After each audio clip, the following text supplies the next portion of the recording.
యేసుక్రీస్తు జననము మనకు ఏ విషయాలను తెలియజేస్తుందో ఈరోజు మన వాక్యం ద్వారా తెలుసుకుందాం. మొట్టమొదటి విషయాన్ని నేను తెలియజేస్తున్నానండి.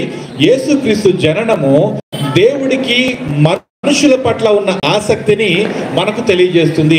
దేవుడికి మనుషుల పట్ల ఉన్న స్పెషల్ ఇంట్రెస్ట్ ఏంటండి? సార్లు మనకు నచ్చింది మనము తిని మాత్రమే ఊరుకుంటే మనకు సంతృప్తి ఉండదు, కానీ అది ఇంకొకరు కూడా తిని అది బాగుందంటే అప్పుడు మనకు సంతృప్తి వస్తుంది కదండి. అప్పటి వరకు మనం తిన్నాం చాలా బాగుంది, కానీ ఇది తిన్నది ఇంకొకరు కూడా మనతో ఏకీభవించినప్పుడే సంతృప్తి. దేవుడు కూడా ప్రత్యేకమైన ఆసక్తిని మనుషుల మీద కలిగి ఉన్నాడు. ఈ మనుషుల మీద కలిగి ఉన్నటువంటి దేవుడు తన ఆసక్తిని చూపించడమే కాకుండా ఈ మనుషులందరూ కూడా ఆ గొప్ప విషయాలు తెలుసుకోవాలని ఇష్టపడుతూ ఉన్నాడు. అసలు దేవుడికి మనుషులంటే ఎందుకు ఆసక్తి ఉంది? మనం ఒకసారి ఆలోచించుకుందాం. దేవుడు ఈ సృష్టిని సృజించిన విధానం మనం ఆలోచించినట్లయితే మిగతా అన్నిటిని కూడా తన మాట చేత సృజించాడని బైబిల్ గ్రంథం చెప్తుంది. అయితే మనుష్యుని తయారు చేయడానికి వచ్చేటప్పుడు మాత్రము ఇక్కడ గాడ్స్ స్పెషల్ ఇంట్రెస్ట్ కనపడుతుంది. ప్రత్యేకమైన ఆసక్తితో ఆయన దాన్ని తయారు చేశాడు. ఎలా తయారు చేశాడంటే ఆయన తన చేతులతోటి ఆయన తయారు చేసి జీవవాయువును ఊదగా మనుషుడు నరుడు జీవాత్మ ఆయను అని మనం చదువుకుంటున్నాం. చూడండి, అన్నిటినేమో నోటి మాటతో సృజించి మనుషుడిని సృజించాల్సిన అవసరం వచ్చేటప్పుడు మాత్రము ఆయన తన చేతితోటి ఆయన మరి సృష్టించడాన్ని మనం చూస్తున్నాము. అంటే మనుష్యుడిని సృష్టించడానికి గాడ్ హ్యాస్ అన్ ఇంట్రెస్ట్. దేవుడికి చాలా ఆసక్తి ఉంది. అందుకే దేవుడు మనుషులను ఇంకా కలిగిస్తూనే ఉన్నాడు, పుట్టుస్తూనే ఉన్నాడు. నేను 10 సంవత్సరాల క్రితము ఒక స్టాటిస్టిక్స్ చూశానండి. అందులో ఏం చెప్తున్నాయంటే 1 సెకండ్కు ఈ భూమి మీద 7 జన్మిస్తున్నారు. 1 సెకండ్కు ఎంతమంది జన్మిస్తున్నారండి? 7 జన్మిస్తున్నారు. నిమిషానికి ఎంతమంది జన్మిస్తున్నారు? ఎంతమంది జన్మిస్తున్నారండి? 420 మంది జన్మిస్తున్నారు. మరి రోజుకి ఎంతమంది జన్మిస్తున్నారు? సంవత్సరానికి ఎంతమంది జన్మిస్తున్నారు? మనకు తెలియటం లేదు కదండి. అయితే ఇప్పుడు ఇంకొక విషయం చెప్తా. ఆ మధ్యలో అచ్చు మనిషిలాగానే ఉండే ఒక రోబోని తయారు చేయాలని, హ్యూమనాయిడ్ అంటారు దాన్ని, రోబోని తయారు చేయాలని శాస్త్రజ్ఞులు చాలా ఖర్చు పెట్టారు. శాస్త్రజ్ఞులు అందరూ వాళ్ళ మెదడంతా చించేసుకొని చాలా కష్టపడి ఒక మనిషి లాంటి రోబోని తయారు చేశారు. దాన్ని హ్యూమనాయిడ్ అంటారు. ఈ రోబోని తయారు చేసి ఈ రోబో ఎంత చక్కగా అంటే ఏది చెప్పినా చేస్తుంది, మనిషిలాగానే స్పందిస్తుంది. దీన్ని తయారు చేయడానికి వాళ్ళకు దాదాపు 750 కోట్ల రూపాయలు అయింది. 750 కోట్ల రూపాయలు అయింది ఒక్కదాన్ని తయారు చేయడానికి. ఇంతకీ ఇది మనిషేనా అంటే మనిషి అని పిలవలేరు. దీనికి ప్రాణం ఉందా అంటే ఇది ప్రాణం లేదు. ఎంత ఖర్చు పెట్టి చేసినా దాన్ని ఇంకా బొమ్మే అంటున్నాం, కానీ మనిషి అని అనలేకపోతున్నాం. ఎందుకంటే దానిలో ప్రాణం లేదు, అది గాలి పీల్చుకోలేదు, అది స్వతహాగా ఆలోచించలేదు. ఒక శాస్త్రజ్ఞుడు మనిషి లాంటి బొమ్మను తయారు చేయడానికి 750 కోట్ల రూపాయలని ఒక్కదాన్ని ఖర్చు పెడితే మనిషిని తయారు చేయడానికి ఎంత ఖర్చు పెట్టాల్సి వస్తుందో ఒకసారి ఆలోచించండి. అంటే మనిషిలో ఉన్న విలువ ఎంత గొప్పదో మనం ఆలోచించుకోవాలి. అంత గొప్ప విలువ ఉన్నటువంటి మనిషి సెకండ్కి ఎంతమంది పుడుతున్నారండి? 7 పుడుతున్నారు. ఇది 10 years బ్యాక్ స్టాటిస్టిక్స్. సెకండ్కి 7 పుడుతున్నారంటే సెకండ్కి దేవుడు భూమి మీద ఎంత ఇన్వెస్ట్ చేస్తున్నాడు, ఎంత పెట్టుబడి పెడుతున్నాడు ఆలోచించారు ఎప్పుడైనా? 7 × 750 కోట్లు ఆయన 1 సెకండ్కి భూమి మీద పెట్టుబడిగా పెడుతున్నాడు తన నైపుణ్యాన్ని ఉపయోగించి. ఎందుకంటే man is God's own interest. దేవుడు ఆసక్తితో నిర్మించేటటువంటి పదార్థం ఏదైనా ఉందంటే అది మనిషి మాత్రమే. అందుకని మనిషిని నిర్మించడానికి, మనిషిని కలిగించడానికి ఆయన మనలను బహు విచిత్రముగా మరి ఆయన నిర్మిస్తూ ఉన్నాడని మనం తెలుసుకుంటూ ఉన్నాం. కాబట్టి ఇంకా మనుషులు పుడుతూనే ఉన్నారు. మనం ఒక విషయం తెలుసుకోవాలండి, మనుషులు ఇంకా పుడుతూనే ఉన్నారంటే దాని అర్థం ఏంటంటే దేవుడు ఇంకా ఈ భూమి మీద ఉన్న మనుషులపై ఆసక్తిని కలిగి ఉన్నాడని మనం అర్థం చేసుకోవాలి. ఎప్పుడైతే దేవుడికి మనుషుల పట్ల అంటే మానవాళి పట్ల ఆసక్తి పోతుందో అప్పుడు ఈ సృష్టి అన్నది ఇంకా ఇక్కడ నుంచి లయమైపోవడం స్టార్ట్ అవుతుంది. ఇంకా ఈ రోజు కూడా జననాలు జరుగుతున్నాయంటే God is still interested on humankind. దేవుడు మనుషులను రక్షించాలని, మనుషులను ఇంకా నువ్వు పుట్టించాలని, మనుషుల వల్ల ఆయన సంతృప్తి చెందాలని ఆయన ఆశిస్తూ ఉన్నాడు. కాబట్టి ఇప్పటికీ కూడా మనుషులు కలుగుతూనే ఉన్నారు, మనుషులు జన్మిస్తూనే ఉన్నారు. దిస్ ఈస్ గాడ్స్ ఇంట్రెస్ట్, దేవుని యొక్క ఆసక్తి అని అర్థం చేసుకోవచ్చు. ఇంకా దేవుడు తన ఆసక్తిని మనుషుల పట్ల ఎలా చూపించాడంటే, ఈ మనుషులందరినీ ఆయన తయారు చేస్తే మనుషులందరూ పాడైపోయారు, మనుషులందరూ దారి తొలగి బొత్తిగా చెడిపోయారు, మనుషులందరూ దేవునికి విరోధంగా తయారయ్యారు. ఇలా తయారవడాన్ని బట్టి వాళ్ళకి బై డిఫాల్ట్గా ఒక పెనాల్టీ పడుతుంది, ఒక శిక్ష పడుతుంది, ఒక ఖచ్చితమైనటువంటి ఒక భయంకరమైన శిక్షను అనుభవించాల్సి వస్తుంది. ఇలా అనుభవించాల్సి వచ్చినప్పుడు ఈ మనుషులందరూ శిక్ష అనుభవిస్తే మనుషులందరూ నశించిపోతారు. ఫైనల్గా ఏది నశించిపోతుందంటే దేవుని యొక్క సెల్ఫ్ ఇంట్రెస్ట్, ఓన్ ఇంట్రెస్ట్ పదార్థం ఏదైతే ఉందో అదే నశించిపోతుంది. కాబట్టి దేవుడు నేను ఆసక్తితో తయారు చేసుకున్నటువంటి నా మనుషులు, నేను ఆసక్తితో తయారు చేసుకున్నటువంటి నా పిల్లలు నశించిపోవడం ఇష్టం లేదు. కాబట్టి ఆయన ఏం చేశాడంటే ఆసక్తితో ఒక పని చేశాడు. ఏం చేశాడంటే, ఆసక్తి ఉన్నోళ్ళు ఏం చేస్తారంటేనండి, పని ఎప్పుడైనా సరే ఆసక్తి ఉంది లేదు అని చూసుకోవడానికి ఒకటే ఒక రుజువు. ఒకళ్ళ ఇంట్లోకి వెళ్ళినప్పుడు ఒక ఆయన, ఆ ఇంటి ఓనరు వాళ్ళ గార్డెన్లో నెమ్మదిగా అక్కడక్కడ ఉన్న గడ్డి పీకుతూ అక్కడక్కడ ఉన్నటువంటి ఆ చెత్తను తీసేస్తూ ఉన్నాడు అనుకోండి, అతనికి ఆసక్తి ఉన్నట్టా లేనట్టా? అతనికి ఆసక్తి ఉన్నట్టే. ఇంకొక సందర్భం చూద్దాం. అదే లాన్లో అదే ఇంట్లో ఆ మనిషి అక్కడ కాలు మీద కాలేసుకుని కూర్చుంటే ఒక తోటమాల పని చేస్తున్నాడు. ఇప్పుడు ఈ ఓనర్కి ఆసక్తి ఉన్నట్టా లేదండి? ఇంకా ఉన్నట్టే ఆసక్తి, ఎందుకంటే తోటమాలని పెట్టి పని చేయిస్తున్నాడు కదండి. అయితే తోటమాలని పెట్టి పని చేయించేటప్పుడు ఎక్కువ ఆసక్తి ఉంది అనుకుంటామా, తనే చేసేటప్పుడు ఎక్కువ ఆసక్తి ఉంది అనుకుంటామా? తనంతట తను ఆ పని చేస్తుంటే ఎంత ఇంట్రెస్ట్ అండి అని మనం అనుకుంటాం కదండి. చాలా మందికి కొన్ని పనులు అంటే ఆసక్తి ఉంటాయి. ఏ స్థాయికి వెళ్ళిపోయినా సరే కొన్ని పనులు వాళ్ళే చేసుకుంటూ ఉంటారు. కొన్ని విషయాలు వాళ్ళ చేతుల నుంచి వేరే చేతిలోనికి వెళ్ళనివ్వరు. ఎందుకంటే వాళ్ళకి ఆసక్తి, వాళ్ళకి ఆ పని చేసుకోవడం అంటే ఆసక్తి, ఆ వస్తువును కాపాడుకోవడం అంటే ఆసక్తి, ఆ వస్తువుని జాగ్రత్తగా చూసుకోవడం అంటే ఆసక్తి. అది మాత్రం ఎవరిని ముట్టనివ్వరు, తను ఎంత పెద్ద హోదాలో ఉన్నాను. ఎందుకంటే అది చాలా ఆసక్తిని కలిగి చేస్తున్నాడు కాబట్టి తనే ఆ పని చేస్తున్నాడు. ఇక్కడ మనుషులందరూ నశించిపోయారు. మనుషులందరినీ రక్షించాలంటే ఖచ్చితంగా మనుషులను రక్షించడానికి భూమి మీద మరి పాపరహితుడు జన్మించాలి. కాబట్టి పాపములో ఉన్నటువంటి మనుషులను కాపాడడానికి పాపం లేనటువంటి వాడుగా జన్మించాలి. కాబట్టి దేవుడు తానే ఈ లోకానికి దిగి వచ్చాడు. హల్లెలూయా. దేవుడు తానే ఈ లోకానికి దిగి వచ్చాడు. ఇక్కడ మనం అర్థం చేసుకోవాలి దేవుడు ఆసక్తి ఏంటో. దేవుడు ఇంకొకరిని ఎవరినో పంపించలేదండి. దేవుడు ఒక దూతను పంపించలేదు, దేవుడు ఒక రాయబారిని పంపించలేదు, దేవుడు ఇంకెవరినో పంపించలేదు, ఒక ప్రవక్తను పంపించి ఒక సందేశం ఇచ్చి ఊరుకోలేదు, దేవుడు ఇంకెవరినో మెసెంజర్ని పంపించి ఒక సందేశం ఇచ్చి ఊరుకోలేదండి. దేవుడు తానే ఈ లోకానికి వచ్చాడు, ప్రభువుగా ఈ లోకానికి వచ్చాడు, కుమారుడిగా ఈ లోకానికి వచ్చాడు. ఎందుకంటే ఈ పిల్లలందరూ చేసినటువంటి శిక్షల నుండి వాళ్ళను తప్పించడం కొరకు తానే ఆసక్తి కలిగి ఈ పనిని చేస్తున్నాడు. ఒకసారి యెషయా గ్రంథము 9వ అధ్యాయము 6వ వచనం, అతడు సింహాసనాసీనుడై రాజ్య పరిపాలన చేయును, సైన్యములకు అధిపతి యెహోవా ఆసక్తి కలిగి దీనిని నెరవేర్చును. ఎలా నెరవేరుస్తాడండి? ఎలా నెరవేరుస్తాడు? ఆసక్తి కలిగి నెరవేరుస్తాడు. ఏంటి ఆ నెరవేర్చేదంటే, అంతకుముందు మనం చదువుకుంటే మనకు తెలుస్తుంది. అప్పుడులో ఉన్నటువంటి ఇశ్రాయేలీలు చాలా బంధకాల్లో ఉన్నారు. అప్పుడున్నటువంటి ఆహాజు రాజుపై సిరియా రాజు దాడి చేస్తున్నాడు, ఎఫ్రాయిం రాజు దాడి చేస్తున్నాడు. వీళ్ళందరూ దాడికి భయపడుతున్నటువంటి ఆహాజు రాజు విషయంలో దేవుడు జోక్యం చేసుకొని భయపడాల్సిన అవసరం లేదు, మీ కొరకు ఈ ఇశ్రాయేలీల కొరకు, అంటే మీరందరూ ఎవరైతే భయపడుతున్నారో వారందరి కొరకు ఒక ఇమ్మానుయేలు జన్మించబోతున్నాడు. అంటే దేవుడే మనుషులకు తోడుగా ఉండడానికి జన్మించబోతున్నాడు.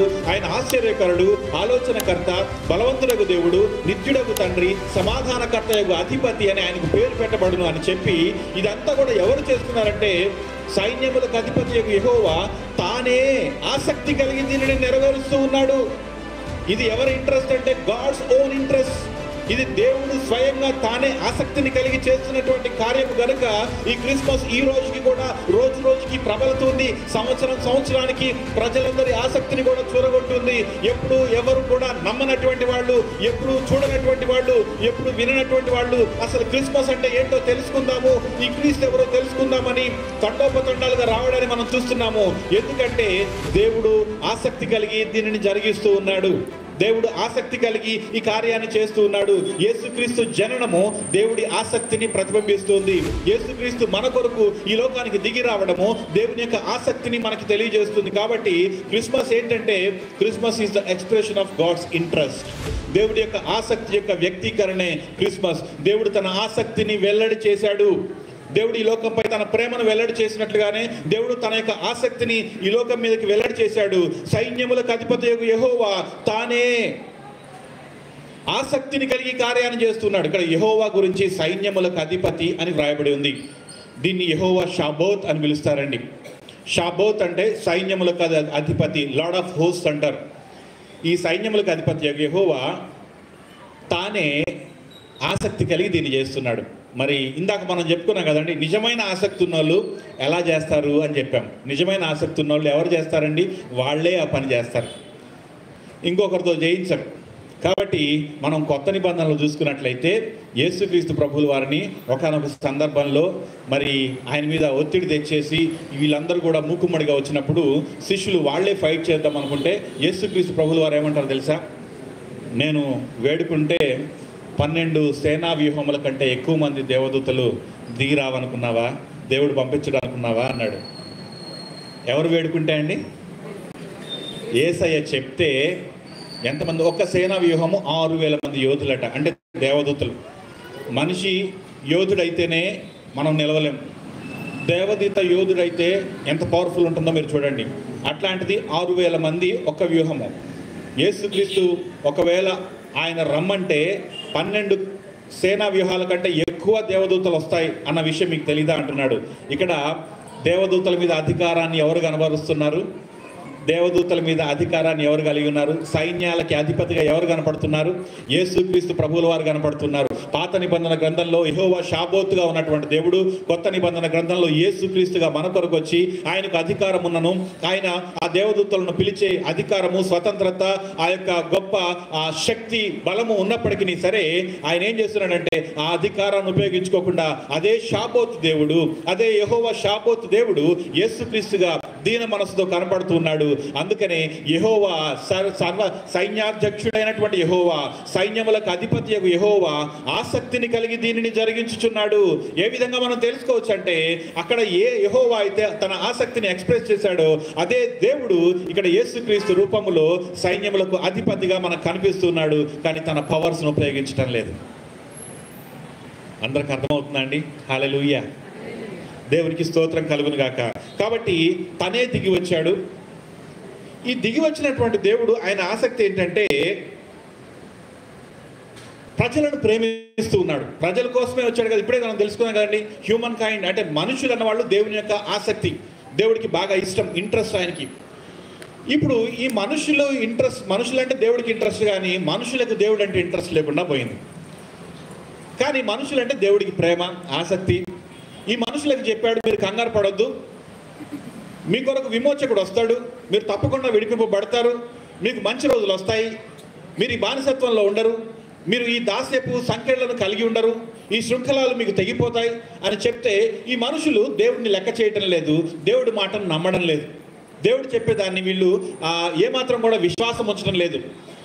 ఇప్పుడు దేవుడు ప్రేమిస్తున్నాడు కాబట్టి తను చెప్పిన మాటను వీళ్ళ చేత నమ్మించాలి అనుకుంటున్నాడు. జాగ్రత్తగా వినాలండి. తను చెప్పిన మాటను వీళ్ళ చేత నమ్మించాలి అనుకుంటున్నాడు. నమ్మించాల్సిన అవసరం దేవుడికి ఏంటండి? నమ్మించాల్సిన అవసరం దేవుడికి ఏంటి? మనము ఎవరిని నమ్మించాలని చూస్తామండి? మనకి ఒక్కొక్కసారి ఏమవుతుందంటే, మా పిల్లలు నన్ను చాలా గిఫ్ట్స్ అడుగుతూ ఉంటారు. క్రిస్మస్కి, బర్త్డేస్కి, వాటికి వీటికి చాలా గిఫ్ట్స్ అడిగినప్పుడు ఏమవుతుందంటే నేను ఇస్తానులేనా అని చెప్తాను. ఆ టైం వచ్చేసరికి ఇవ్వలేకపోతాను. వాళ్ళకి అర్థమైపోయింది, మా డాడీ ఇస్తానంటాడు, ఇవ్వలే అనుకొని. అర్థమైపోయిన తర్వాత ఈసారి నిజంగానే నేను ఎట్లయినా సరే ఈసారి ఇస్తాను, నేను మీకు పలాంది కొని ఇస్తాను నేను చెప్పాను. చెప్తే నా పిల్లలు నమ్మట్లే. ఎందుకంటే నేను ఇంతకుముందు ఇవ్వలేదు కాబట్టి. లేదు డాడీ, ఇదివరకు కూడా నువ్వు ఇస్తానన్నో ఇవ్వలేదు కదా అంటే, ఇప్పుడు ఒక తండ్రిగా నేనేం చేస్తానంటే ఎట్లయినా వీళ్ళని నమ్మించాలి అనుకొని, అట్లా కాదు నాన్న, అప్పుడు మీరు అడిగినప్పుడు నా దగ్గర డబ్బులు లేవు, ఇప్పుడున్నాయి చూడండి, ఇదిగో నా అకౌంట్లో డబ్బులు ఉన్నాయి, నేను కొని కొనిస్తా, తప్పకుండా కొనిస్తా అని నేను చెప్తాను. చెప్తే అవునా డాడీ సరే అంటారు వాళ్ళు. ఇప్పుడు నాకు ఏం అవసరము వాళ్ళని నమ్మించటము? ఆలోచించండి. నాకు వాళ్ళని నమ్మించాల్సిన అవసరం ఏమైనా ఉందా? వాళ్ళని ఒప్పించి నేను మీకు తప్పకుండా ఇస్తాను అని ఇప్పుడే నమ్మించాల్సిన అవసరం ఉందా అండి? నేను వాళ్ళని నమ్మితే ఏంటి, నమ్మకపోతే ఏంటి, నేను కొనిస్తానన్నాను కదా, మీరు ఊరుకోవచ్చు కదా అని నేను చెప్పొచ్చు కదండి. కానీ ఒక తండ్రి హృదయం ఎలా ఉంటుందంటే, పిల్లలు తన గురించి చెడుగా అనుకుంటే భరించలేడు తండ్రి. ఇప్పుడు ఈ తండ్రి ఏం చేస్తారంటే, వెంటనే మా డాడీ ఎక్కడ నా గురించి పట్టించుకోవట్లేదు అని అనుకుంటారేమోనని వెంటనే లేదు నేను పట్టించుకుంటున్నానని తెలియచేయడానికి ఆనవాళ్ళు చూపిస్తాడు. హల్లెలూయా. ఏం చూపిస్తాడండి? ఆనవాళ్ళు చూపిస్తాడు. తండ్రి అయిన దేవుడు ఏం చేస్తున్నాడంటే మనకి ఆనవాళ్ళు చూపిస్తున్నాడు. వీళ్ళందరినీ నేను రక్షిస్తాను, ఒక టైం ఉందమ్మా, ఆ టైం కోసం నేను వెయిట్ చేస్తున్నాను, అప్పుడు ఖచ్చితంగా మీ కొరకు విమోచన లభిస్తుంది, మీరందరూ విడిపించబడతారని చెప్తే వీళ్ళెవరు నమ్మకపోతే తండ్రి అయిన దేవుడు ఈ పిల్లల పట్ల ఆనవాళ్ళను చూపిస్తున్నాడు. అందుకని ప్రభువు తానే ఒక సూచన మీకు చూపించును. ఎవరు చూపిస్తారండి సూచన? తానే చూపిస్తాడు. Again own interest. ప్రభువు తానే ఒక సూచనకి చూపిస్తాడు. నమ్మట్లేదంటే నమ్మకపోతే పోండి అని అనట్లేదు దేవుడు. నమ్మట్లేదు కదా, అయితే ఉండండి, నేను మీకు ఇది చూపిస్తాను, ఇప్పుడైనా నమ్ముతారు. ఏంటి సూచన? ఏంటి ఆ సూచన అంటే, కన్యక గర్భవతి అయి కుమారుని కనును. హల్లెలూయా, హల్లెలూయా. ఇక్కడ దాని అర్థం ఏంటంటేనండి, ఎవరైతే కన్యక గర్భవతి కుమారుని కనడాన్ని చూస్తారో, ఎవరైతే కన్యక గర్భవతి కుమారుని కనడాన్ని వింటారో, ఎవరైతే కన్యక గర్భవతి కుమారుని కనడం గురించి తెలుసుకుంటారో వాళ్ళందరికీ కూడా విమోచన లభిస్తుంది, వాళ్ళందరికీ విడుదల లభిస్తుంది. ఇప్పుడు నేను చెప్తున్నటువంటి విమోచన, ఇప్పుడు నేను చెప్తున్నటువంటి విడుదల ఎప్పుడు లభిస్తుందంటే, ఎవరైతే కన్యక గర్భవతి కుమారుని కంటం చూస్తారో అప్పుడు వారికి లభిస్తుంది. హల్లెలూయా. చూడండి, ప్రభు ఇప్పుడు తన పిల్లలను నమ్మించే పనిలో పడ్డాడు. This is his own interest. అయితే మీకు ఒకటే సూచన, మీకు కన్యక గర్భవతి కుమారుని కంటే నేను చెప్పింది నిజమని మీరు నమ్ముతారు. ఎప్పుడైతే మీరు దాన్ని చూస్తారో మీరు రక్షింపబడతారు. దేవుడి ఆసక్తి వెల్లడి చేయబడుతుంది క్రిస్మస్ ద్వారా. అందుకనే కదండి ఇప్పుడు గొల్లలకి దేవదూత ప్రత్యక్షమైంది, గబ్రియల్ దేవదూత. మీకు తెలుసు కదా, ఇది మీలో చాలా మందికి తెలుసు. గొర్రెల కాపరులకు వర్తమానం తెలిపింది. గొర్రెల కాపరులకు వర్తమానం తెలిపి మీ కొరకు దావీదు పట్టణమందు రక్షకుడు పుట్టి ఉన్నాడు, వెళ్ళండి చూసిరండి అని చెప్పింది కదండి. చెప్పి అంతటితో ఊరుకుందా? ఊరుకోలేదు. మళ్ళీ ఏం చెప్తున్నారు? దానికి ఇదే మీకు ఆనవాలు. ఏంటి ఆనవాలంటే, ఒక శిశువు పొత్తి గుడ్డలతో చుట్టబడి ఉండటం మీరు చూస్తారు. మళ్ళీ ఆనవాళ్ళు చెప్తున్నాడు. ఏ మామూలుగా చెప్పొచ్చు కదా, మీరు కనుక్కోండి అని చెప్పొచ్చు కదా. అంత విలువైనటువంటి, బంగారం కంటే విలువైనటువంటి శ్రేష్టమైనటువంటి రక్షకుడు ఈ లోకంలో జన్మిస్తే, రక్షకుడు జన్మించాడు. నేను ఇంకో క్లూ ఇచ్చాను ఆల్రెడీ. ఏంటంటే దావీదు పట్టణమందు జన్మించాడు, యూదుల రాజుగా జన్మించాడు, కాబట్టి మీరు వెళ్ళి చూసుకొని రండి, కనుగొనండి అని చెప్పి ఊరుకోలేదండి ఈ దేవదూత. కానీ ఏం చెప్పిందంటే, దానికి ఇదే మీకు ఆనవాళ్ళు చూపిస్తుంది. దేవుడు ఎప్పుడు కూడా ఆయన ఇన్ఫర్మేషన్ సగం చూడండి, ఆయన ఎలాంటి ఇంటెన్షన్తో ఇస్తాడంటే, ఆయన ఇచ్చిన ఇన్ఫర్మేషన్ పట్టుకొని మనం నిజంగా ఆ రక్షణ పొందుకోవాలనే ఉద్దేశంతో ఇస్తాడు. హల్లెలూయా. అందుకని గొల్లలకు క్లియర్ అడ్రస్ చెప్పాడు. ఏం ఆనవాలంటే, ఇదిగో శిశువు పొత్తి గుడ్డలతో చుట్టబడి ఉంటే మీరు చూస్తారు. ఏమండి, పుట్టిన పిల్లల్ని పొత్తి గుడ్డలు అంటే మీకు తెలుసు కదా. పుట్టిన పిల్లల్ని పొత్తి గుడ్డలతో చుడతారా చుట్టరా? అది కామనే కదా. అది వీళ్ళకి సూచన ఎలా అవుతుంది, ఆనవాళ్ళు ఎలా అవుతుంది? ఆ టైంలో ఊర్లో వేరే వాళ్ళు కూడా పుట్టి ఉండొచ్చు కదా. పుడితే వాళ్ళని కూడా పొత్తిగుడ్డల్లోనే పెడతారు కదండి. పొత్తిగుడ్డలని ఎప్పుడు అంటామంటే, వాటిని పిల్లవాడు పుట్టగానే ఒంటి మీద కసువు ఉంటుంది, ఒంటి మీద అంతా అంటుకొని ఉంటుంది. దాన్ని తొడవటం కోసమని మంచి మెత్తగా శరీరానికి హాని చేయనటువంటి కొన్ని వస్త్రాలను చుడతారనమాట. శాడ్లింగ్ అంటారు దాన్ని. అంటే మొత్తం చుట్టేస్తారు. చుట్టేసి ఇంకా అట్లాగే ఉంచుతారనమాట. అది మొత్తం దాన్ని తుడుస్తారు. ఇదే జంతువులకైతే ఏం చేస్తారంటే, ఇదే జంతువులకైతే మీరు ఎప్పుడైనా పశువులు ఈనప్పుడు ఆ బర్రెలతో కానీ ఆవులతో కానీ డీల్ చేసే వాళ్ళకి బాగా తెలుస్తుంది. ఇప్పుడు అదంతా దాని ఒళ్ళంతా జిగురు ఉంటుంది. దాన్ని ఎలా తుడుస్తారండి? ఒక టిష్యూ తీసుకొని తుడుస్తారా చిన్నగా? ఎట్లా తుడుస్తారు? ఒక గోనె బస్తా లాంటిది చూసుకొని, ఒక ముతక క్లాత్ తీసుకొని గట్టిగా లాగుతారు. దాన్ని పట్టుకొని ఇట్లా లాగుతూ ఉంటారు. ఆ జిగురు వచ్చేయాలి, లాగుతూ ఉంటారు కదండి. లాగి దాన్ని శుభ్రం చేస్తారు. పశువులకి పొత్తుగుడ్డలేమో రఫ్గా ఉంటాయి, మనుషుల పొత్తుగుడ్డలేమో సున్నితంగా మెత్తగా మృదువుగా ఉంటాయి. ఇక్కడ ఈ వర్తమానం అందినటువంటి ఈ గొర్రెల కాపరులు ఎవరంటే మామూలు గొర్రెల కాపరులు కాదు. ఇశ్రాయేలీల పస్కా పండుగ కొరకు బలి పశువులను సిద్ధం చేసేటటువంటి గొర్రెల కాపరులు. ఈ గొర్రెల కాపరుల డ్యూటీ ఏంటంటే ఇశ్రాయేలీలకు చాలా ముఖ్యమైన పండుగ పస్కా పండుగ. ఈ పస్కా పండుగకి వాళ్ళకి మస్ట్ అండ్ షుడ్గా ఏముండాలంటే పస్కా గొర్రెపిల్ల దొరకాలి. ఈ పస్కా గొర్రెపిల్ల ఎలా ఉండాలంటే అది పుట్టిన దగ్గర నుంచి దానికి చిన్న గాయం కూడా కాకూడదు. ఆ పుట్టిన దగ్గర నుంచి దాని మీద చిన్న సారకూడదు. అది ఇంకా చాలా లక్షణాలను కలిగి ఉండాలి. కాబట్టి ఈ గొర్రెల కాపులు ఏం చేస్తారంటే అవి ఈనేటప్పుడు చాలా జాగ్రత్తలు తీసుకుంటారు. జాగ్రత్తలు తీసుకొని వాటి మీద ఏవి పడకుండా జాగ్రత్తగా చూస్తారు. ఇక్కడేమో వీళ్ళు పశువులను తీయడానికి చూసేటటువంటి పొత్తుగుడ్డలు వీళ్ళకి తెలుసు కాబట్టి, వీళ్ళు ఎలాంటి పొత్తుగుడ్డలు వాడాలో వీళ్ళకి తెలుసు కాబట్టి ఇప్పుడు దేవదూత వర్తమానం వీళ్ళకి కనెక్ట్ అయిపోయింది, అర్థమైంది. ఇప్పుడు వీళ్ళు వెళ్ళి యేసుక్రీస్తు దగ్గరికి వెళ్ళి చూశారు. యేసుక్రీస్తు చుట్టబడి ఉన్నటువంటి పొత్తుగుడ్డలు మనుషులను చుట్టే పొత్తుగుడ్డలు కావవి. పస్కా పశువుగా వధింపబడడానికి సిద్ధం కాబోతున్నటువంటి గొర్రె పిల్లకు చుట్టబడేటటువంటి పొత్తుగుడ్డలవి. హల్లెలూయా. వాటిని చూశారు వాళ్ళు. ఆ ఆనవాళ్ళు వారు మాత్రమే కనుగొనగలిగారు. అందుకనే అది వారికి ఆనవాలైంది.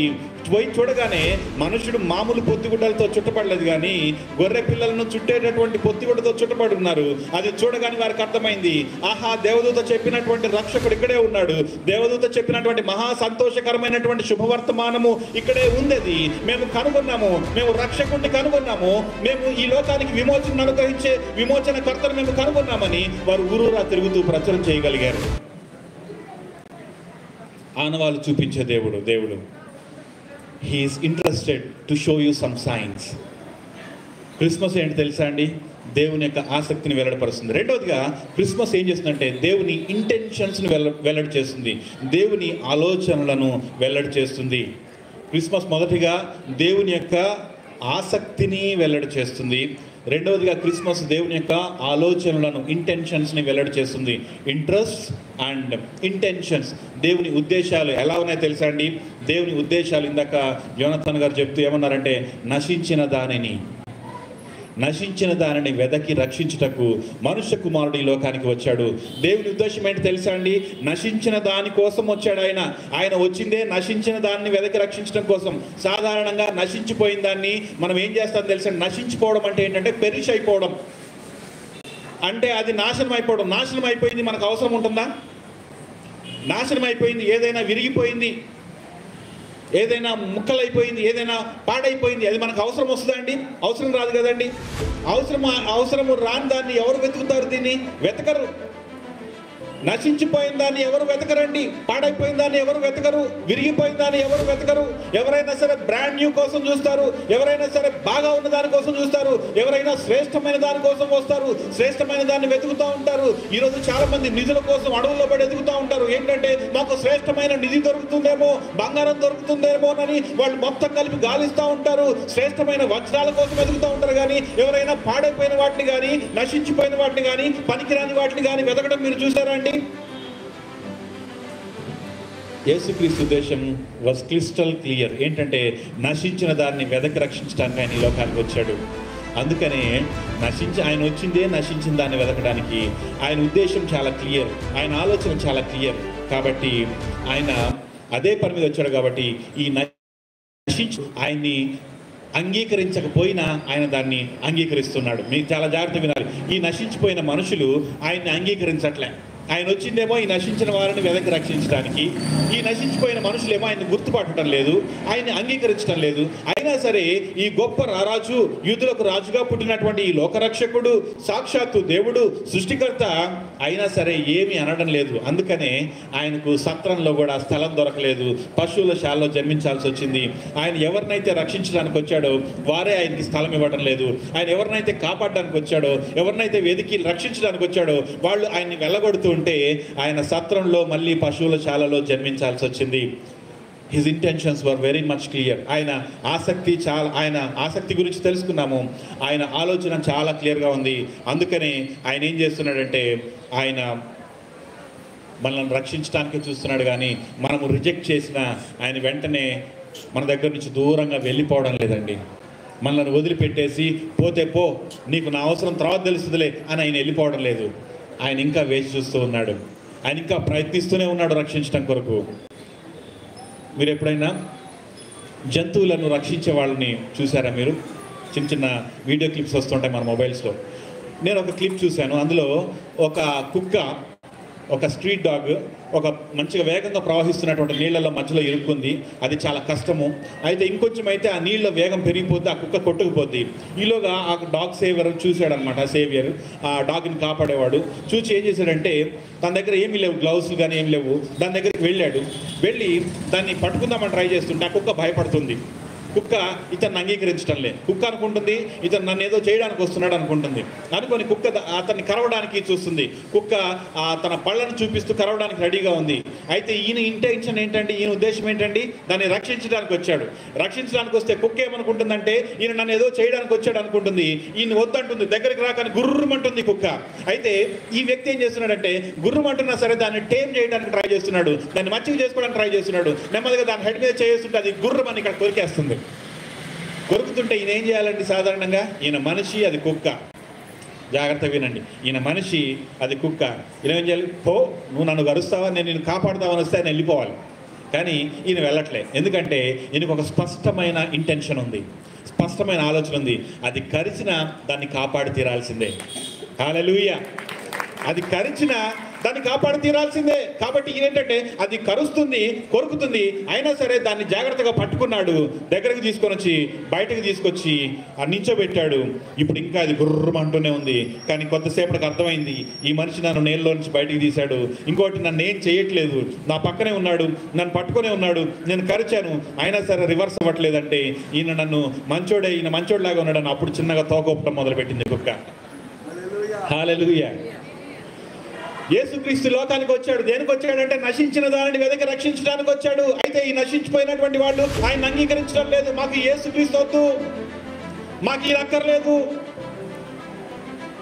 నేను నా ఇష్టము, నేను నన్ను నచ్చినట్టుగానే ఉంటాను, ఈయన నా దగ్గరకు వస్తే నాకు నచ్చదు, ఈయన నాకు కనిపిస్తే నాకు నచ్చదు, ఈయన వాక్యం వినిపిస్తే నాకు నచ్చదు అని ఎప్పటికప్పుడు తృణీకరిస్తూనే ఉంది ఈ లోకము. అయితే యేసుక్రీస్తు ప్రభువుల వారు మాత్రము ప్రయత్నిస్తూనే ఉన్నాడు.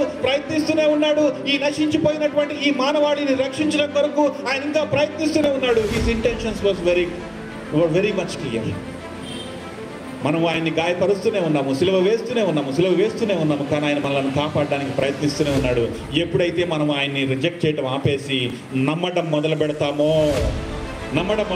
రక్షణ కార్యం మొదలవుతుంది. హల్లెలూయా. ఎప్పుడైతే మనం ఆయన తృణీకరించడం ఆపేసి నమ్మడం మొదలు పెడతామో, ఆయనను చూడడం మొదలు పెడతామో, ఆయన రక్షించడం మొదలు పెడతాడు. నీ జీవితంలో రక్షణ కార్యం మొదలవుతుంది. హిజ్ ఇంటెన్షన్, ఆయన చాలా చక్కటి ఇంటెన్షన్తో ఈ లోకానికి వచ్చాడు. క్రిస్మస్ అంటే ఏంటి తెలుసా అండి? ఆయన ఉద్దేశాన్ని, ఆయన ఆలోచనలను మనకు వెల్లడిపరుస్తుంది. అందుకనే క్లియర్గా యోహాను యేసుక్రీస్తు ప్రభుల వారిని చూసి ఏమన్నాడు తెలుసా అండి? ఇదిగో లోక పాపమును మోసుకొని పోచున్న దేవుని గొర్రెపిల్ల. ఈ గొర్రెపిల్ల రూపంలో వచ్చినటువంటి ఈయన ఎవరంటే తెలుసా అండి? లోక పాపాన్ని మోసుకోవడానికి వచ్చాడు. ఆయన క్లియర్గా అదే దృశ్యాన్ని చూపిస్తున్నాడు. కానీ ఆయన తన మహిమలు ప్రదర్శించు, అందరినీ భయపెట్టు, అందరినీ భయభ్రాంతులు చేసు, తన అధికారాన్ని చూపించు, తన పరలోకపు శక్తులను చూపించు. ఆయన రాజ్యాన్ని వశం చేసుకోవడానికి రాలేదు, కానీ నశించిన వాటిని ఓపికగా వెదకి రక్షించి వాటి పాప భారాన్ని తన వీపు మీద వేసుకొని ఆయన భారాన్ని మోయడానికి వచ్చాడు. ఆయన లోక పాపమును మోసుకొని పోతున్నటువంటి దేవుని గొర్రెపిల్లగా ఆయన వచ్చాడు. అందుకని ఆయన యొక్క ఆలోచన చాలా స్పష్టంగా ఉంటుంది. ఎప్పుడైతే ఆయన ఆలోచన మనకు అర్థమవుతుందో ఆ రోజు మనలో సంతోషం మొదలవుతుంది. అప్పుడే మనం నిజంగా గొప్ప వేడుక జరుగుతుంది.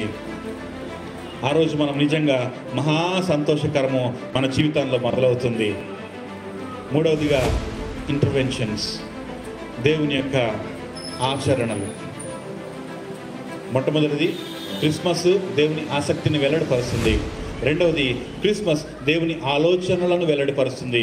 మూడవదిగా క్రిస్మస్ దేవుని ఆచరణలను మనకు తెలియజేస్తుంది. దేవుడు ఏం చేశాడు? క్రిస్మస్ సందర్భంగా దేవుడు ఏం చేశాడు? మనం ఇందాక 9వ అధ్యాయం 6వ వచనంలో ఆయన భుజంపై రాజ్యభారం ఉండును. ఆశ్చర్యకరుడు, ఆలోచనకర్త. ఆయన జోక్యం ఎలా ఉంది తెలుసా అండి? ఆయన భుజంపై రాజ్యభారం ఉండును. ఇప్పుడు మీకు ఒక చిన్న స్టోరీ చెప్తాను, ఒక గాథ చెప్తాను. ఇశ్రాయేలీలు మొట్టమొదటిగా అబ్రహాము తర్వాత వాళ్ళు నెమ్మదిగా ఐగుప్తులో సెటిల్ అయినప్పుడు ఐగుప్తు వాళ్ళు వీళ్ళని బానిసలుగా చేసుకున్నారు, ఈజిప్టియన్స్. ఈ బానిసలుగా ఉండి వీళ్ళు బాధపడుతూ ఉంటే మొరపెట్టుకొని దేవా మమ్మల్ని కాపాడు అని అంటే దేవుడు ఎర్ర సముద్రం దాటించి బయటికి తీసుకొచ్చాడు. ఇంకా 5 minutesలో నేను ముగించేస్తున్నాను, ఓకేనా? ఎర్ర సముద్రం దాటించి బయటికి తీసుకొచ్చాడు. బయటికి తీసుకొచ్చిన తర్వాత వీళ్ళు అరణ్యంలో నడుస్తూ ఉంటే వీళ్ళ చుట్టుపక్కల ఉన్నటువంటి రాజులను చూస్తున్నారు. నెమ్మదిగా వీళ్ళకి వాగ్దాత దేశమైనటువంటి కనాన్ని ఇచ్చాడు, పాలు తేనెలు ప్రవహించే దేశాన్ని ఇచ్చాడు. ఇందులో ఉన్నటువంటి వీళ్ళు చుట్టుపక్కల రాజులు మంచిగా డాలు యొక్క వస్త్రాలు, యుద్ధ వస్త్రాలు, శిరస్త్రాణము, హెల్మెట్, ఈ డాలు ఇవన్నీ పట్టుకొని యుద్ధం చేస్తుంటే వాళ్ళు చాలా డిసిప్లైన్గా అట్రాక్టివ్గా కనిపిస్తున్నారు. వీళ్ళందరూ కూడా ఏమి నాగరికత అప్పటి వరకు డెవలప్ అవ్వలేదు, అంటే వీళ్ళు పెద్దగా యుద్ధాలు చేయడం నేర్చుకోలేదు. వీళ్ళకంతా ప్రవక్తలు, నాయకులే వీళ్ళని నడిపిస్తూ ఉన్నారు, న్యాయాధిపతులు నడిపిస్తూ ఉన్నారు. ఇంకొక మాటలో చెప్పాలంటే దేవుడే వీళ్ళకి రాజుగా ఉన్నాడు, దేవుడే వీళ్ళ తరపున యుద్ధాలు చేస్తున్నాడు. వీళ్ళకి ఎప్పుడు రాజు అవసరం రాలేదు.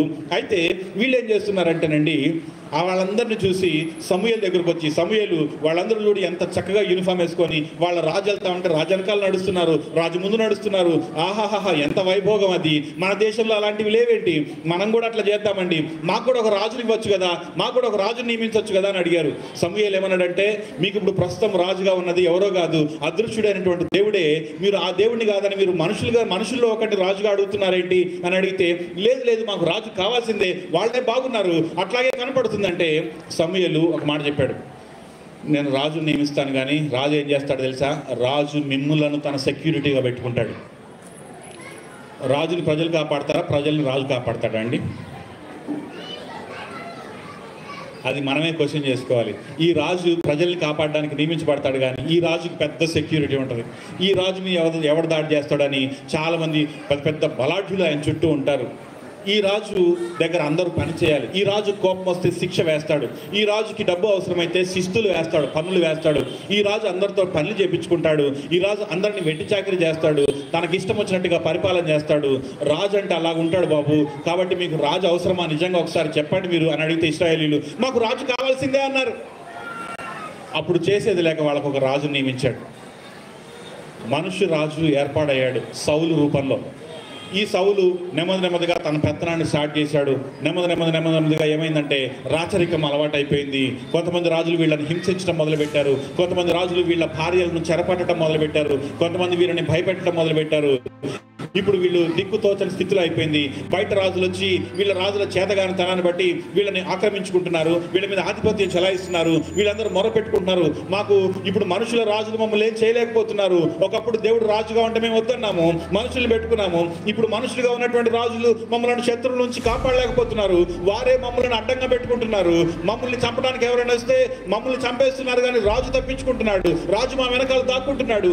అయ్యో మాకు విమోచన ఎప్పుడు, మాకు విడుదల ఎప్పుడు అని వాళ్ళు ప్రార్థించిన సమయంలో అప్పుడు ఇదిగోండి ఈ ప్రవచనం వచ్చిందండి, ఆయన భుజంపై రాజ్యభారం ఉండను. హల్లెలూయా. అప్పుడు ఒక రాజు జన్మిస్తాడని ఒక వాగ్దానం వచ్చింది. ఆ రాజు ఎలాంటి తెలుసా అండి? ఆయన మీ మీద భారం మోపే రాజు కాదు, మిమ్మల్ని కష్టపెట్టే రాజు కాదు, మిమ్మల్ని ఇబ్బంది పెట్టే రాజు కాదు, మిమ్మల్ని వెట్టి చాకరీ చేయించే రాజు కాదండి, మీతోటి అడ్డమైన పనులన్నీ చెప్పించే రాజు కాదు, మిమ్మల్ని అడ్డం పెట్టుకొని తను భద్రంగా ఉండే రాజు కాదు. కానీ ఆ రాజు ఎలాంటి రాజు అంటే మిమ్మల్ని రక్షించే రాజు, మీ కొరకు తన ప్రాణాన్ని అడ్డు పెట్టే రాజు. ఆయన మీ భారాన్ని తన భుజముపై మోసేటటువంటి రాజు, మీకున్నటువంటి పన్నులను శిస్తులను రద్దు చేసి తనే వాటన్నిటిని వహించే రాజు, మీకు మంచి భవిష్యత్తునిచ్చే రాజు. ఆ రాజు జన్మించబోతున్నాడు. ఆయన భుజముపై రాజ్యభారం ఉండును. ఆయన ఎలాంటి రాజు అంటే ఆలోచనకర్త, ఆశ్చర్యకరుడు, నిత్యుడకు తండ్రి. రాజు ఎలాంటి వాడు అంటే ఆశ్చర్యకరుడట. మామూలుగా మిమ్మల్ని ఎవరైనా సర్ప్రైజ్ చేస్తే ఎలా ఉంటుందండి? సర్ప్రైజ్ చేసినంటే బహు అని భయపెట్టం కాదు, మీరు ఊహించని గిఫ్ట్ ఇచ్చి మిమ్మల్ని సర్ప్రైజ్ చేస్తే ఎలా ఉంటుంది? ఎవరైనా సడన్గా మీకు iPhone 15 Max Pro కొనిచ్చారనుకోండి, ఎలా ఉంటుంది? అది కూడా ఏమి చెప్పకుండా మీరు ఎక్స్పెక్ట్ చేయనప్పుడు వెంటనే వెనకాల నుంచి తీసి దిస్ ఈజ్ ఫర్ యూ అని అక్కడ ఈ iPhone 15 Max Pro ఉందనుకోండి, ఎలా ఉంటుంది మీ ఎక్స్పెక్టేషన్? మీ ఉద్దేశం ఎలా ఉంటుంది? మీరు థ్రిల్ అవుతారా లేదా? చాలా సర్ప్రైజ్ అవుతారా లేదా?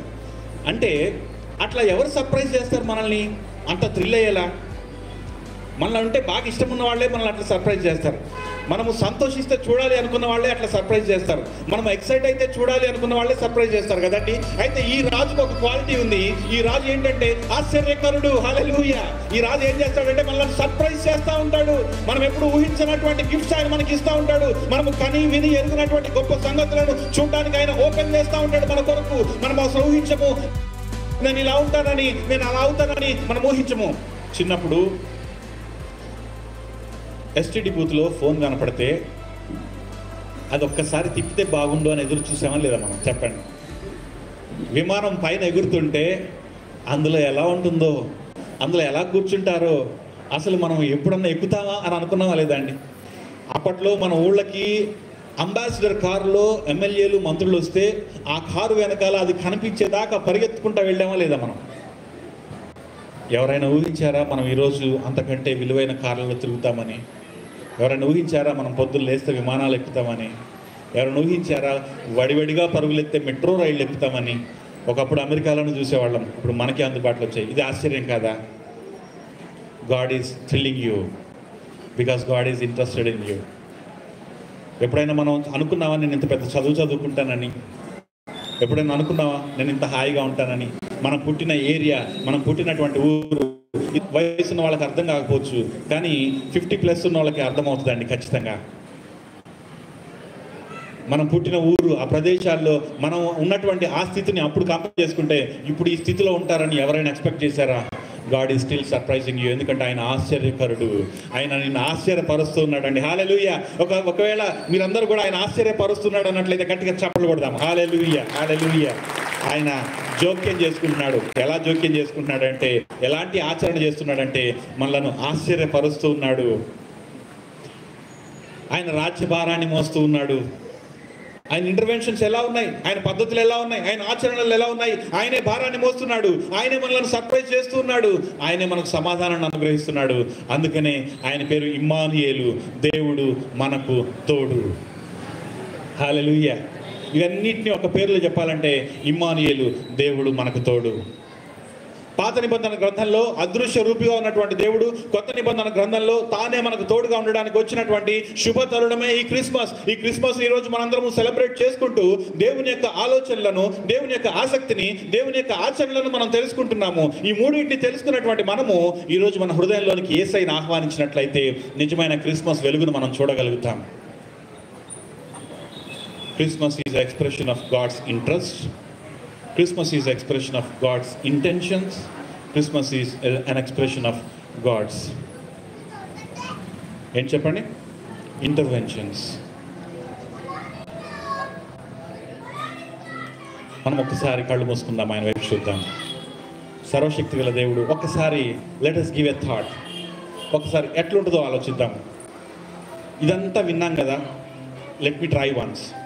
ఏం చేయొద్దు, జస్ట్ మనసులో ఇదంతా నిజమే అయితే, ఇప్పుడు ఇంతవరకు ఏం చెప్పింది నిజమే అయితే, వై కాంట్ యూ సర్ప్రైజ్ మీ అని ఒకసారి అడగండి. మిమ్మల్ని ఇప్పుడే నమ్మేసేయండి అని నేను చెప్పట్లేదు, మార్చడానికి నేను అసలు చెప్పట్లేదు. ఎవరు మన మనస్సును మార్చుకోవాల్సిన అవసరం లేదు. మనకు అనిపిస్తేనే మనము ఒకదాన్ని ఫాలో అవ్వాలి, ఏదైనా సరే. కాకపోతే నేను మీకు ఇన్విటేషన్ ఏమిస్తున్నానంటే, ఇప్పటి వరకు ఈయన చెప్పినవన్నీ రైట్ అయితే, నువ్వు నిజంగా నన్ను సర్ప్రైజ్ చేసే దేవుడు అయితే, లార్డ్ నీవే ప్రభువు అయితే, నువ్వు నిజంగా లోకరక్షకుడు అయితే, నా పాపము నుండి నన్ను విడిపించడానికి, నాకున్న శిక్ష నుండి నన్ను విడిపించడానికి ఈ లోకానికి దిగి వచ్చినటువంటి నరరూపధారి అయితే నన్ను ఆశ్చర్యపరచు. నేను ఒకసారి మనసులో కోరుకుంటున్నాను దీన్ని, నన్ను ఆశ్చర్యపరచు ప్రభువా, నేను నిన్ను నమ్ముతాను, నిన్ను వెంబడిస్తాను, నీ కొరకు నేను జీవిస్తాను అని చెప్తాం. ఒకసారి ఎవరంతటి వారే చిన్న ప్రార్థన చేసుకోండి. ప్రభువా, నేను ఒక్కసారి అంగీకరిస్తున్నాను. నిన్ను అంగీకరిస్తే ఉండే సమాధానం నాకు ఇవ్వవా? నిన్ను అంగీకరిస్తే ఇప్పటివరకు ఈయన చెప్పిన సంతోషం నాకు ఇవ్వవా? నిన్ను అంగీకరిస్తే ఇప్పటివరకు ఈయన చెప్పిన ఆశ్చర్యం నాకు ఇవ్వవా? నిన్ను అంగీకరిస్తే ఇప్పటివరకు ఈయన చెప్పినటువంటి గొప్ప సంగతులు నాకు ఇవ్వవా? నీవు నాకు ఇస్తానని నాకు మాటిస్తే, నీవు నాతో మాట్లాడితే నేను నీ వెంట నడుస్తాను ప్రభు అంటూ ఒక చిన్న ప్రేయర్ మనసులో మీరు చేసుకోండి. You don't even need to utter loudly, మీరు గట్టిగా కూడా అనాల్సిన అవసరం లేదు. మీ మనసులో ప్రార్థన చేసుకోండి. నేను మీకు ప్రార్థన చేస్తాను. ప్రేమగల దేవా, ఎందరైతే హృదయంలో ఈ ప్రార్థనను ప్రార్థించారో వారి జీవితంలో నువ్వు మార్పు చేస్తున్నావు. గొప్ప కార్యాన్ని నీవు జరిగిస్తున్నావు. నీ ఆసక్తిని మా పట్ల వెల్లడిపరిచావు. నీ ఆచరణలు ఏంటో మాకు తెలియచేశావు. నీ ఆలోచనలు మాకు వ్యక్తం చేశావు. నిజమైన క్రిస్మస్ ఆనందాన్ని మాకు దయచేయండి. ముఖ్యంగా ఎందరైతే ప్రభువా హృదయంలో నీవు నన్ను ఆశ్చర్యపరచు అని ప్రార్థన చేస్తున్నారో వారి జీవితంలో నీవు ఆశ్చర్యాన్ని కలిగించండి ప్రభువా. ఆశ్చర్యకరుడుగా నీ వారి జీవితంలో ప్రవేశించండి ప్రభువా. నీ ఆత్మకార్యాన్ని వారి జీవితంలో చేయండి. వారి హృదయంలో శాంతిని, సమాధానాన్ని నింపండి ప్రభువా. యేసుక్రీస్తు అతి పరిశుద్ధ నామంలో అడిగి ప్రార్థించి వేడుకొనుచున్నాము తండ్రి.